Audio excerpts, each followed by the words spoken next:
Hello বন্ধুরা, আজকের ভিডিওতে আমি ক্লাস 10-এর উপপাদ্য এটা ফার্স্ট চ্যাপ্টার। উপপাদ্যগুলো প্রমাণ করার আগে কি উপপাদ্য আছে, তো এটা বৃত্ত সম্পর্কিত চ্যাপ্টার। দেখো এটা, তো তার সম্বন্ধে বেশ কিছু তথ্য তোমাদের কাছে তুলে ধরবো। নেক্সট টাইম যে পরপর উপপাদ্যগুলো আছে সেগুলো আমরা ডিসকাস করার চেষ্টা করব এবং তার প্রয়োগ, বিশেষত যেগুলো এক্সারসাইজে দেওয়া আছে, যেগুলো তোমাদের করে দেওয়া সেগুলো তো বুঝতেই পারবে, যেগুলো করে দেওয়া নেই তো সেগুলো কিছু ইম্পর্টেন্ট দেখে তোমাদেরকে আমি করে দেওয়ার চেষ্টা করব। যারা পারবে তাদের তো না, এগুলো যেগুলো চলবে, যারা পারবে না তাদের জন্যই এই ভিডিওগুলো করা। আগের যে ভিডিওগুলো আমি তোমাদেরকে দিয়েছিলাম সেগুলো তো বিশেষত ক্লাস 8 এবং 9-এর উপপাদ্য যা ছিল মোটামুটি সেই জিনিসগুলোর উপরে বেস করেই আমি ভিডিওটা তৈরি করেছিলাম। তো এই ভিডিওটাতে আমি এটা ক্লাস 10-এর একটা ফার্স্ট ভিডিও হচ্ছে। তো পরপর এখানে যখন যে ভিডিওগুলো দেবো সেগুলো সবই জ্যামিতি রিলেটেড হবে প্রথম দিকগুলোতে। তো জ্যামিতিগুলো শেষ হয়ে গেলে পরিমিতি, ত্রিকোণমিতি কিংবা পাটিগণিত, অ্যালজেব্রা যদি কিছু প্রবলেম থাকে, স্ট্যাটিস্টিক্স আছে তোমাদের কিছু, তো সেই জিনিসগুলো পরপর ভিডিওগুলোতে আমি আলোচনা করব। তো আজকের যে প্রথম ভিডিও ক্লাস 10-এ যেটা বলছি সেটা হচ্ছে বৃত্ত সম্পর্কিত একটা ফার্স্ট 3 নম্বর চ্যাপ্টার। এটা বলছি, দেখতে পাবে, দেখিয়ে দিচ্ছি। এটাই তোমাদের ফার্স্ট ক্লাস 10-এর এটা ফার্স্ট চ্যাপ্টার আছে বৃত্ত সম্পর্কিত উপপাদ্য। তো এই চ্যাপ্টারটা নিয়ে আলোচনা করবো আজকে। তো চলো শুরু করছি।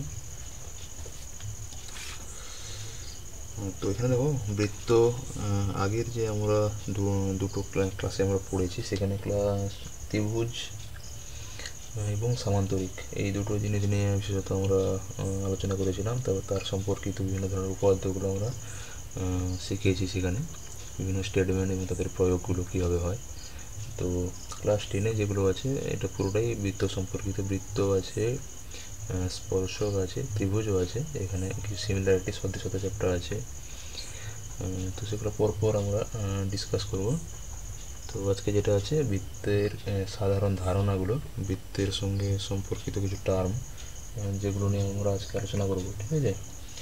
তো বৃত্ত বলতে ঠিক কী বোঝায় বা বৃত্তের কী কী বৃত্তের সাথে সম্পর্কিত কী কী টার্ম আমরা এখানে শিখব সেগুলো পরপর আমরা বলছি। তো বৃত্ত কীভাবে আঁকা যায়, ঠিক আছে। তো এখানে দেখো, যে কোনো আমরা যদি একটা নির্দিষ্ট এখানে বিন্দু নিলাম, এই বিন্দুটাকে থেকে একটা নির্দিষ্ট দূরত্ব নিচ্ছি। আমরা স্কেল দিয়ে মেপে নিলাম, সাপোজ এটা হচ্ছে 3 সেন্টিমিটার, ঠিক আছে। একটা সাপোজ এখানে একটা স্টিক, এটা একটা ছোট দণ্ড একটা। তো এইটাকে আমি যদি ঘড়ির কাঁটার কথা যদি আমি ভাবি, সব থেকে ভালো হয় যে এটা হচ্ছে কি ঘড়িতে এই জায়গাটাতে 3টে কাঁটা, এক জায়গাতে একটা পয়েন্ট করা আছে এখানটাতে, তাই না। তো এই কাঁটাটাকে কেন্দ্র করে সেকেন্ডের কাঁটাও কি পুরোটা ঘুরছে, যেখান থেকে শুরু হচ্ছে আবার সেখানে আসছে, 12টা থেকে শুরু হলে 12টাতে ঘুরে আসছে। একই জিনিস মিনিটের কাঁটা 12টা থেকে শুরু করলে সেই 12টাতেই ঘুরে আসছে। ঘন্টার কাঁটার ক্ষেত্রে সেম জিনিস। তো আমি সেটাই বলতে চাইছি, অর্থাৎ এখানে দুটো বিন্দু আছে, একটা নির্দিষ্ট বিন্দু আর আমি এখানে যে স্টিকটা নিয়েছি, লাঠিটা নিয়েছি, তার একটা প্রান্ত বিন্দু আছে, ঠিক আছে। তাহলে এই স্টিকটাকে আমি যদি এই বিন্দুটাকে কেন্দ্র করে চারপাশে যদি আমি ঘোরাই, যেখান থেকে শুরু করছি এইখান থেকে শুরু করলাম, এইটাকে আমি পরপর চারপাশে ঘোরাচ্ছি, তাহলে দূরত্বটা আমার সব জায়গাতেই সমান বজায় থাকছে। কারণ যেহেতু স্টিক বলছি, এখানেও যে দৈর্ঘ্য যা হবে এখানেও দৈর্ঘ্য একই হবে, এখানেও দৈর্ঘ্য একই হবে, তাই না। তাহলে এই যে আমি চিত্রটা এখানে পাচ্ছি, ফিগারটা, এটাই প্রকৃতপক্ষে একটা বৃত্ত। আমি এটাকে ডটটাকে আমি এখানে সলিড করে দিচ্ছি,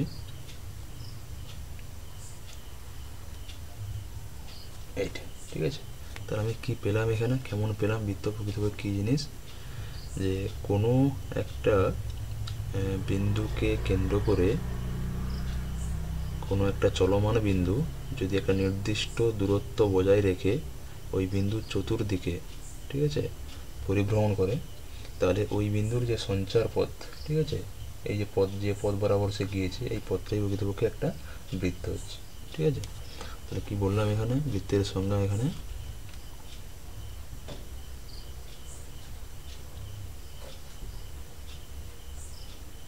যে কোনো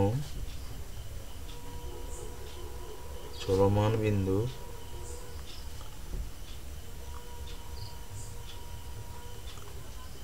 নির্দিষ্ট বিন্দুকে কেন্দ্র করে একটি নির্দিষ্ট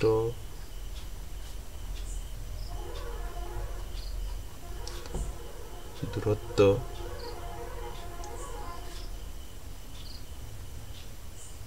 বজায় রেখে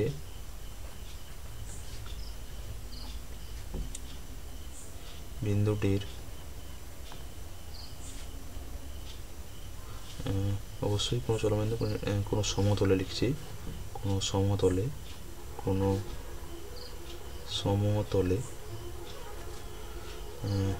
কি বললাম, দূরত্ব বজায় রেখে বিন্দুর চারিদিকে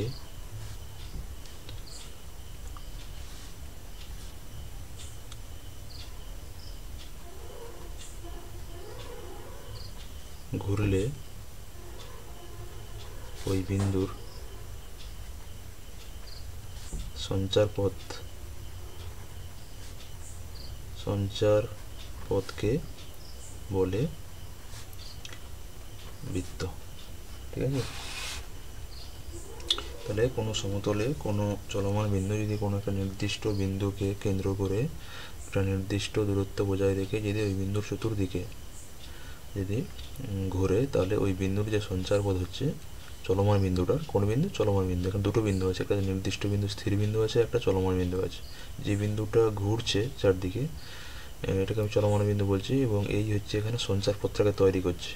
ঠিক আছে, যে পাত বরাবর নির্দিষ্ট দূরত্ব বজায় রেখে ঘুরছে এটা চলমান বিন্দু। আর স্থির বিন্দু কোনটা, যাকে কেন্দ্র করে ঘুরছে। ঠিক আছে, তো যাকে কেন্দ্র করে ঘুরছে এই বিন্দুটাকে বলা হয়, এই বৃত্তের কেন্দ্র বলা হয়। ঠিক আছে, এটা হচ্ছে, এটাকে বলা হয় বৃত্তের কেন্দ্র। যে নির্দিষ্ট দূরত্বকে বজায় রেখে চতুর্দিকে ঘুরছে, এই নির্দিষ্ট দূরত্বকে বলা হচ্ছে বৃত্তের ব্যাসার্ধ। আর এটাকে কি বলা হয়, যে পথ বরাবর ঘুরছে এই পথটাকে বলা হচ্ছে বৃত্তের পরিধি।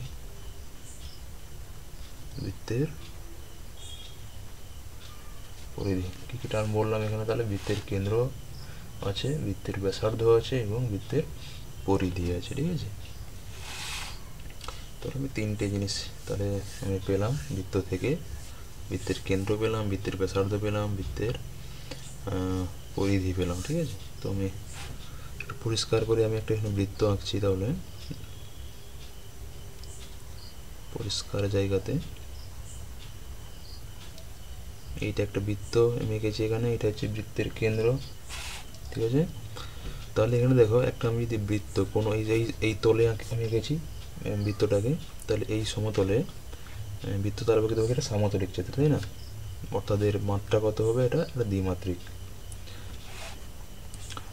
তো এই যে বৃত্তটা, এই বৃত্তটা প্রকৃতপক্ষে এই সমতলটাকে দেখো তিনটে পার্টে ভাগ করেছে। কি কি, কোন কোন পার্ট, একটা হচ্ছে ভিতরে পার্ট আছে দেখো এখানে ইনসাইড, আরেকটা কি আছে বাইরের পার্ট আছে, আরেকটা আছে উপরিতল আছে। এটাকে বৃত্তের আমি পরিধি বলছি, এটাকে বৃত্ত বলছি আমি এখানে। ঠিক আছে, তাহলে এটা হচ্ছে বৃত্তের মানে এই দিকটা আমি বলছি, এটা হচ্ছে বৃত্তের বাইরের অংশ, বৃত্তের বাইরের অংশ, এই দিকটা হচ্ছে বৃত্তের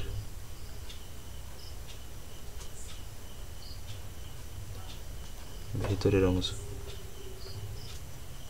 আর এইটা হচ্ছে এখানে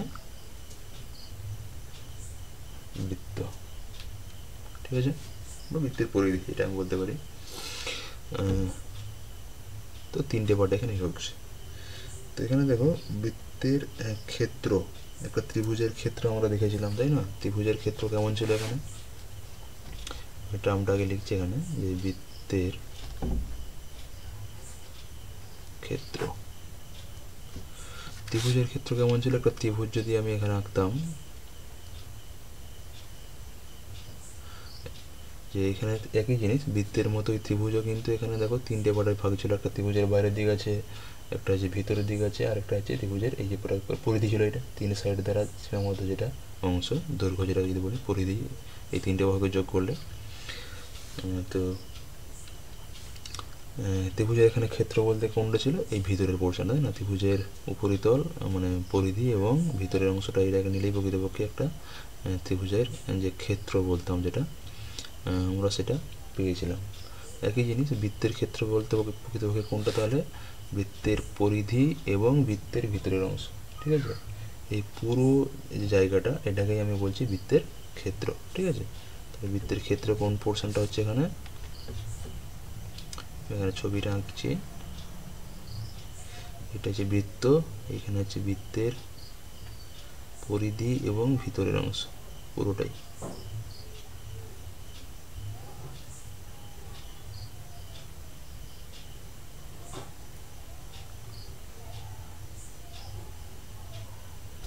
তাহলে হচ্ছে বৃত্তের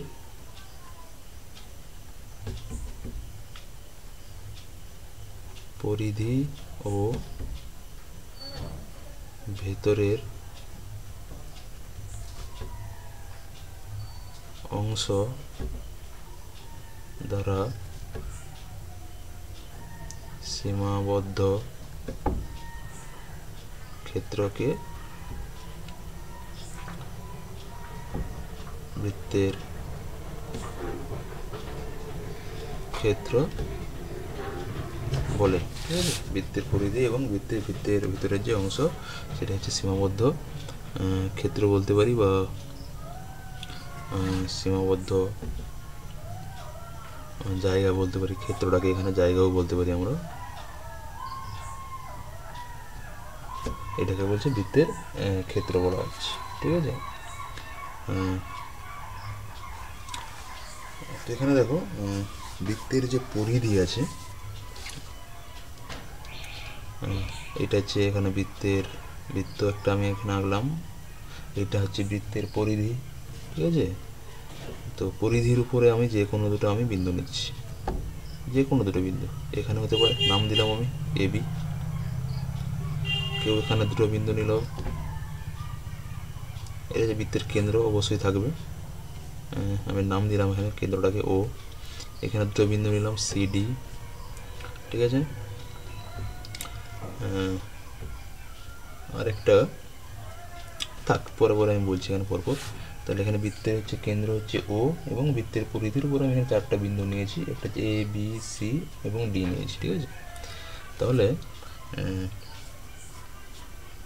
আমি যদি এইরকম দুটো বিন্দু থেকে এই পুরো বৃত্তটা থেকে আমি যদি এই দুটো এই এ বিন্দু এবং বি বিন্দু এই পোর্শনটা যদি আমি কেটে নিই, তাই না, তাহলে এখানে দেখো দুটো পার্টে ভাগ হয়ে যাচ্ছে, একটা কি এ বি, এদিকে নাম দিলাম কোনো একটা নাম বা পরে বলছি, এটা যে নিচের অংশ প্রথমে লিখছি আমি বোঝানোর জন্য, এইটা হচ্ছে নিচের অংশ, আর এই দিকটা উপদিকটা এটা হচ্ছে উপরের অংশ। আমি এখানে জাস্ট একটা ডট লাইন দিয়ে দিচ্ছি বোঝানোর জন্য। তাহলে এই দিকটা হচ্ছে নিচের অংশ, আর উপরটা এটা হচ্ছে উপরের অংশ, ঠিক আছে। অর্থাৎ যে কোনো দুটো বিন্দু যদি আমি বৃত্তের পরিধির উপরে নিই, তাহলে প্রকৃতপক্ষে ওই দুটো বিন্দু পুরো বৃত্তের পরিধিটাকে দুটো পার্টে ভাগ করে দিচ্ছে, একটা নিচের পার্ট থাকছে, একটা উপরের পার্ট থাকছে, তাই না। তো এই যে পার্টগুলো পাচ্ছি আমি, এগুলোকে বলা হয় বৃত্তচাপ বলা হয়। কোন পোর্শনটা, এই পোর্শনটা, এটা একটা বৃত্তচাপ, আর এটা একটা বৃত্তচাপ, উপরের দিক আর একটা নিচের দিক, ঠিক আছে। একই জিনিস প্রত্যেকের ক্ষেত্রে আমি যদি এ এবং সি নিতাম, তাহলে এখানে এ সি একটা ছোট বৃত্তচাপ, আর বাকিটা একটা বৃত্তচাপ। সি ডি নিলে একই জিনিস, এখানে একটা ছোট বৃত্তচাপ আসবে, বাকিটা এদিক দিয়ে একটা আসবে, দুটো বৃত্ত, যে কোনো দুটো বিন্দুর ক্ষেত্রে এক সাইড নিলে অপোজিট যে সাইড যেটা পড়ে আছে সেটা আলাদা একটা বৃত্তচাপ হবে, ঠিক আছে। অর্থাৎ যে কোনো দুটো বিন্দুর জন্য আমরা দুটো বৃত্তচাপ পাবো। তো দেখো এখানে একটা যদি তার নেওয়া হয়, লম্বা একটা তার নিই, লম্বা তারটাকে আমি এইভাবে একটা কাঁচের গ্লাস আছে, কাঁচের গ্লাসের চারদিকে যদি আমি টেনে টেনে মুড়ে দিই, তাহলে প্রকৃতপক্ষে এরকম বৃত্তের ক্ষেত্র তৈরি হবে, তাই না? বৃত্তাকার ক্ষেত্র তৈরি হবে, রিং তৈরি হবে বৃত্তাকার। তো সেটা দেখো যে রিংটা তৈরি হচ্ছে, আমি যদি একটা জায়গায় কেটে দিই, তাহলে প্রকৃতপক্ষে সেটা কি টেনে সোজা করলে তাহলে সেটা একটা প্রকৃতপক্ষে এই ধরনের একটা মানে তার চলে আসবে, তার একটা আমি নির্দিষ্ট একটা দৈর্ঘ্য পাবো, তাই না? প্রকৃতপক্ষে এই তারের যা দৈর্ঘ্যটা হবে, তো এই দৈর্ঘ্যটাই প্রকৃতপক্ষে বৃত্তের পরিধি। কারণ এইটাকে মুড়ে যে প্রকৃতপক্ষে আমি একটা বৃত্ত পাচ্ছিলাম, তাই না? সেটাই হচ্ছে প্রকৃতপক্ষে সেই বৃত্তের পরিধি হবে। সুতরাং এই যে পোর্শনটা, এই যে লম্বা পোর্শনটা, এটাকেই আমি তো যখন আমি বেন্ড করছি, বেন্ড করে এইরকম দুটো পোর্শন পাবো। এই যে এ এবং বি নিচ্ছে এখানটাতে, এটা যদি আমি ধরে নিলাম এটা শুরু, যখন মুড়ে দিচ্ছি আমি এটাকে, আর এখানে আবার ঘুরে কি আসবে ওই বেন্ডে, এখানে লেগে যাবে, মানে দুটোই প্রকৃতপক্ষে স্টার্টিং এবং এন্ড, শুরু এবং শেষ দুটো বিন্দু একই। তাহলে এ এবং বি কি এর ভিতরে আছে, এ এবং বি, ঠিক আছে। তো আমি এটা বোঝানোর জন্য এখানে ও লিখেছি, আমি এখানে ও আমি লিখছি জাস্ট বোঝানোর জন্য। ও এবং ও প্রাইম লিখছি আমি এখানে, ও প্রাইম একই বৃত্ত তৈরির ক্ষেত্রে, ঠিক আছে। তাহলে প্রকৃতপক্ষে এখানে দেখো এই যে দৈর্ঘ্যটা, এটাই যখন বৃত্ত করছি একটা জাস্ট বেন্ড চলে আসছে এখানে, তাহলে এই দৈর্ঘ্যটা যা হয় প্রকৃতপক্ষে এই বেন্ডের দৈর্ঘ্যটাও একই, বাঁকের দৈর্ঘ্যটাও একই হবে। আর বাকি কোনটা থাকছে, উপর দিকটা কতটা আছে এখানটা, জাস্ট এইটা তো মুড়ে এখানে চলে আসছে, তাহলে প্রকৃতপক্ষে এই দৈর্ঘ্য এবং এই দৈর্ঘ্য যোগ করলে এই উপরের পুরো পোর্শনে চলে আসবে, তাই না? তাহলে প্রকৃতপক্ষে এখানে এইগুলোকে বলছি কি বললাম, বৃত্তচাপ। তাহলে বৃত্তের চাপের দৈর্ঘ্যগুলো কেমন হবে এখানে, এইটা একটা ছোট, মানে যদি ছোট বড় বলি, তাহলে প্রকৃতপক্ষে দৈর্ঘ্যের ভিত্তিতে আমরা একটা বৃত্তচাপকে ছোট কিংবা বড় বলবো। তাহলে দেখো যে বৃত্তচাপের দৈর্ঘ্যটা ছোট হবে সেটাকে বলবো আমরা উপবৃত্তচাপ বলবো, আর যে বৃত্তচাপের দৈর্ঘ্যটা বড় হবে সেটাকে আমরা বলবো অধিবৃত্তচাপ, ঠিক আছে। তাহলে এখানে আমি কয়েকটা টার্ম পেলাম, একটা হচ্ছে বৃত্তচাপ,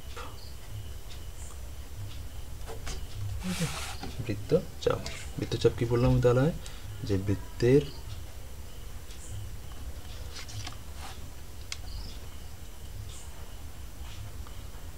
উপর অবস্থিত যে কোনো দুটি বিন্দু দ্বারা ছিন্ন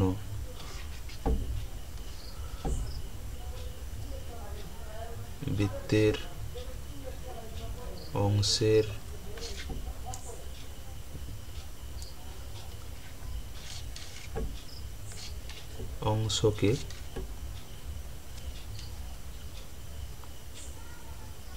অংশকে বৃত্তচাপ বলে। কি লিখলাম, বৃত্তের উপর অবস্থিত যে কোনো দুটি বিন্দু দ্বারা ছিন্ন বৃত্তের অংশকে আমি বলছি বৃত্তচাপ, তাই না? তো এখানে আমি তাহলে যদি একটা ছবি আমি এখানে দিই ক্লিয়ার করার জন্য এটাকে, তাহলে আমি এখানে নিলাম একটা বিন্দু নিলাম এ, এইখানে একটা বিন্দু নিলাম বি। তো এখানে দুটো দিক পাচ্ছি, উপর দিক পাচ্ছি, নিচের দিক পাচ্ছি, জাস্ট বোঝানোর জন্য এ পি, আর এদিকে দিলাম কিউ। তো বৃত্তচাপ কীভাবে লেখা হয় দেখো, আমি নিচের দিকটা যদি আমি বলি, নিচের দিকতে বোঝানোর জন্য এ পি বি বৃত্তচাপ একটা আসছে এখানে, আর একটা উপর দিক আসছে এ কিউ বৃত্তচাপ, ছবি অনুযায়ী এখানে আমি দুটো লিখেছি এ পি বি এবং এ কিউ বি, ঠিক আছে। তো বোঝা গেল এখানটাতে বৃত্তচাপ জিনিসটা কী প্রকৃতপক্ষে। এরপর আমি বৃত্তচাপের দৈর্ঘ্যের ভিত্তিতে আমি বললাম দু ধরনের বৃত্তচাপ হয়, একটা হচ্ছে উপবৃত্তচাপ আর একটা হচ্ছে অধিবৃত্তচাপ। তো সেটা আমি নেক্সট পেজে আসছি।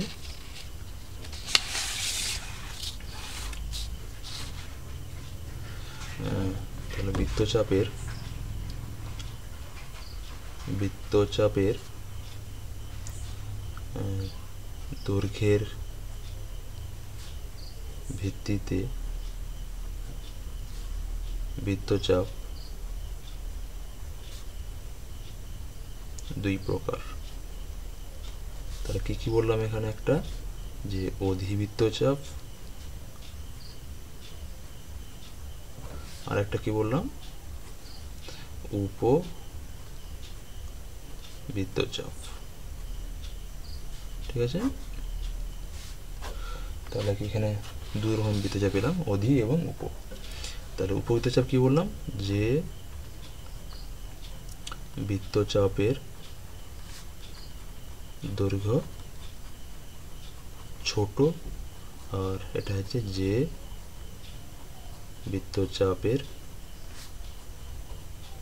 দৈর্ঘ্য বড়, তাই না? তো অর্থাৎ এখানে ছবি যদি আমি এখানে একটা আঁকি জাস্ট বোঝানোর জন্য, এইটা একটা বৃত্ত, প্রত্যেকটাতে এখানে বৃত্ত অনেকটা কেন্দ্র থাকবে অবশ্যই। আমি এটা কেন্দ্রটা মিস্টেক হয়ে গেছে এখানে, ঠিক আছে? তো এখানে এটা কেন্দ্র, এখানে আমি দুটো বিন্দু নিচ্ছি এখানে, সে এটা এম আর হচ্ছে এন নিলাম। তাহলে এখানে নাম দিলাম পি এবং কিউ। তাহলে এখানে দেখো এম পি এন, এইটা কি হবে? দেখো এই যে দৈর্ঘ্যটা, এটা ছোট, কারণ উপর দিকটা যদি ভাবি এম কিউ এন, এই দৈর্ঘ্যটা অনেকটা বড়, তাই না? তাহলে এখানে এম পি এনটা হচ্ছে উপবৃত্তচাপ,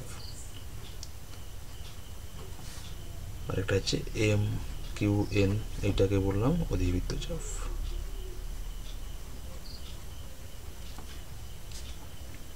ঠিক আছে, তো বৃত্তচাপ আমরা দু ধরনের পেলাম এখানটাতে। তো আজকে যেটুকু জিনিস আমরা বললাম আজকের এই ভিডিওতে, তো সেটা আমি একবার রিক্যাপ করছি প্রথম থেকে, যে বৃত্ত কাকে বলে, ঠিক আছে? একটা বৃত্ত কীভাবে তৈরি করা যায়, গঠন হয়, এবং সেটা সমতলিক চিত্র নাকি